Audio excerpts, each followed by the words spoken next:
আজকে তোমাদেরকে দেখাবো আমাদের এখানে ভেড়ার ঘর পোড়াতে আমরা ঠিক কী করি।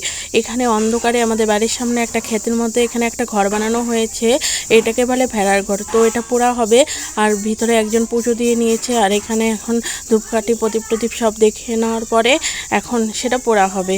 তো তার আগে একটু কীর্তন করতে হবে, তার জন্য এই দাদুটা একটু কীর্তন করছে আর আমরা সবাই ছিলাম এখানে। তো সবাই প্রথমে একটু কীর্তন করে নেবে।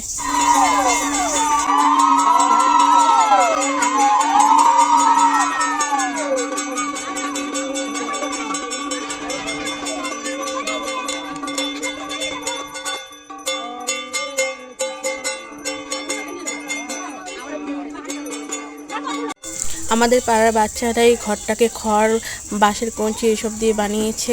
তো এই ঘরটার চারপাশে ঘুরে ঘুরে এখন হরে কৃষ্ণ গান করে কীর্তন করতে হবে। তো কীর্তন শেষ হওয়ার পরে দেখো ফাইনালি এখন আগুন জ্বালানো হয়েছে। আমাদের প্রথমে নিচে আগুন দিয়ে নিয়েছে, এখন অল্প অল্প করে জ্বলছে আগুনটা। আগুনটা এখন পুরো ঘরটায় জ্বলে গিয়েছে, দেখো কত বড় হয়ে গেছে আগুনটা। আর এখানে রাতের বেলায় অনেক হাওয়া ছিল, তার জন্য এখানে আগুনগুলো উড়ে উড়ে এসে পড়ছিল। আর আমরা এখানে অনেক লোক ছিলাম, তো দুই দিকে তার জন্য ভাগ হয়ে গেছে সবাই, কারণ মাঝখান দিয়ে আগুনটা যাচ্ছিল। আগুনে আমরা সবাই সবার বাড়ি থেকে বেগুন নিয়ে গিয়েছি পোড়ার জন্য।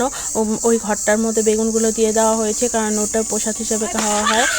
আমি একটু আগুনের সামনে পোজ দিয়ে নিলাম। তো তোমরা কারা কারা এমন করে ভেড়ার ঘর পোড়ো, তোমাদের বাড়ি এখানে ঠিক কী নিয়মে ভেড়ার ঘর পোড়া হয় অবশ্যই আমাকে কমেন্ট করে বলবে। আগুনটা দেখো এখন শেষই হয়ে গেছে আর সবাই এখন বেগুনগুলো খুঁজছে। তো ফাইনালি আমরা একটা বেগুন পেয়ে গেছি।